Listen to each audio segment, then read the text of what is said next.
Hello everyone, welcome back to Such Brown Games. And today we're playing Digger Galactic Treasures. So this is a really simple, family-friendly game. I don't know if it's got a lot of replayability, but some people may enjoy it for at least a short while. So basically, you start off on this spaceship here. And I think if I recall, you start in this room. But anyways, and you need to find a spoon, a plastic spoon, and I believe it's on this table right here, if I recall. Anyways, it's not a big ship. You'll find your plastic spoon. Don't worry. And if you explore a little bit, there's a table here where, like I said, I think your plastic spoon is right next to your space noodles and coffee. There's a room here that is, yep, empty. There's another room back here that is also empty. There's a ladder with a thing that says closed. You can't go up, and this door goes to outer space. Now, once you get your spoon, you'll want to go to this room, to workroom. You go in the workroom. You'll see the stuff on the wall. You don't need this. This is really just for display right now. You'll have this workbench where you buy upgrades, but you'll have no money. You start with like zero. Actually, you're kind of in debt, but technically you start with zero. Then here's a transporter. This is where you sell things you mine. All you do in this game is mine resources, sell, and upgrade. That is it. Now, once you've mined everything in the general area, you go back here to the console, the steering wheel, open this up, and you can see the places you go. So here's the points I've cleared. Small asteroids where you start. Silver asteroids is the second place you go. And medium asteroids. Right? And then right now I am on big asteroid. So I'm on the fourth area. You have a scanner that'll help you find resources, but it doesn't find everything. And I don't find it that useful. I don't even really use the scanner. I just say mine everything. Now, when you get to the big asteroid, it's the first one that has gravity of its own. So it'll like flip you around when you go out here and you'll kind of change direction. But that's just because of the gravity. Normally, you don't have that. The only survival mechanism in the game is oxygen. So when you leave the ship, you do start to run out of oxygen. If you run out, you die and respawn on the ship, and your resources are lost. Now, the stuff you drop is not reclaimable. So, like, whatever you mine, if you die, it is gone forever. You can't, like, go find your body or backpack, or you don't drop it in space and you can go get it. No, it's gone. So, if you want to think about it, it's like the corporation, your corporate overlords, which they constantly make jokes about in the game, how little they care about the employees. Um, they confiscate your whatever you have on you and take it from you in exchange for respawning you on the ship or whatever. So that's what they do. They save you. Now with this asteroid, this one has gravity. This is the center, or was the center. Doesn't look like the center anymore. It does pull all the stuff you mine to it. So once it's like dislodged, it kind of all falls back down there. So, but like I said, I don't really use the scanner to find specific items. I just recommend mining everything. Now, if you do that, another thing you'll notice in some of the levels, just a quick tip for starters, you're gonna sometimes see like things that are way off in the distance, especially even in the first level, they're gonna be there. Like asteroids like that, they're like small like our asteroids, but you can't get to them. Your oxygen will run out before you get there. You don't have enough oxygen to get there and back, whatever. Don't attempt to get to them in the first level or the second level. But if you mine all the nearby asteroids that are like right around the vicinity of your ship, which is usually like I think the first one it's like three. It's all usually about three. Sometimes it's like four.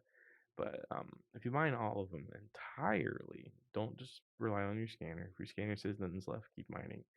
Um, if you mine them entirely, by the time you get to the third level, you should be able to upgrade your oxygen and your speed enough to get to the distant asteroids.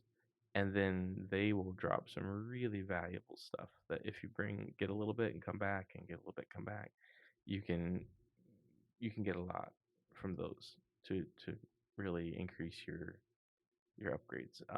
And then at that point, you can go back to the first level and go and get the faraway asteroids.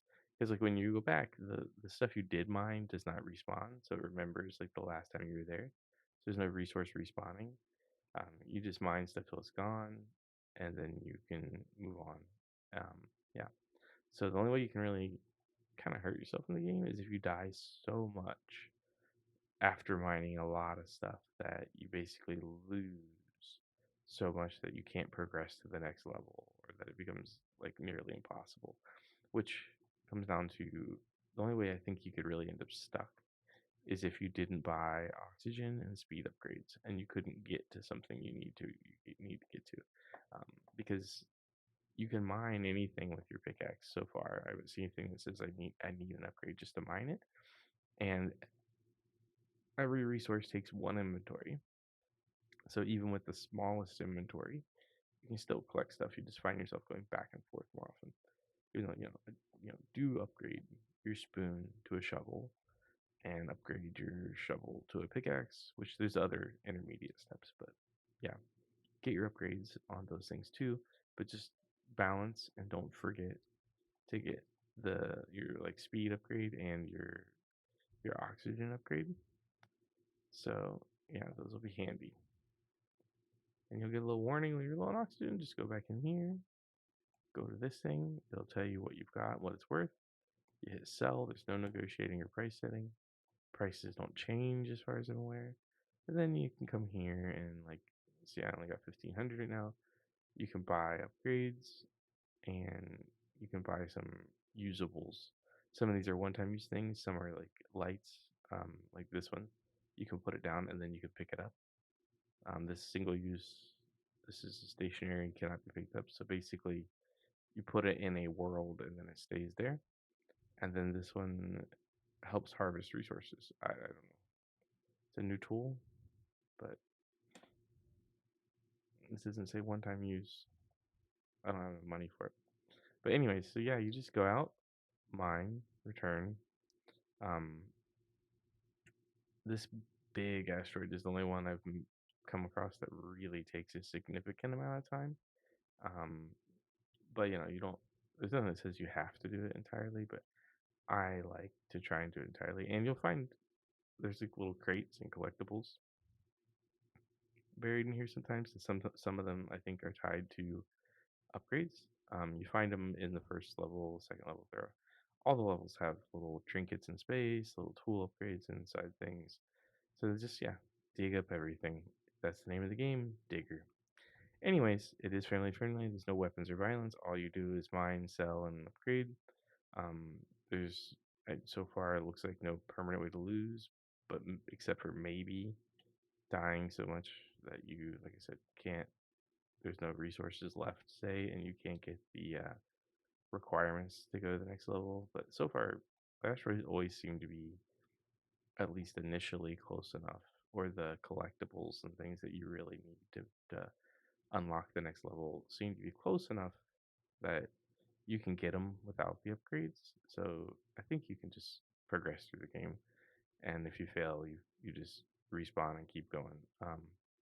But other than that, yeah, I mean, it's a little satisfying to play, but probably not my cup of tea. I like more maybe games with some manufacturing, crafting, logistics, or some other puzzle solving.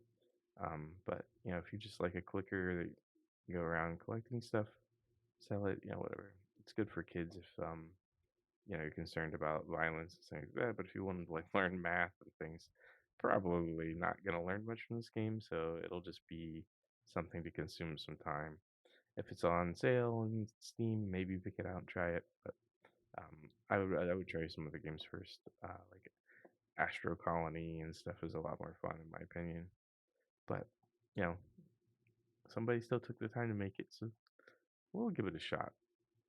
Anyways, until next time, this is Sajabana signing off. Have fun gaming.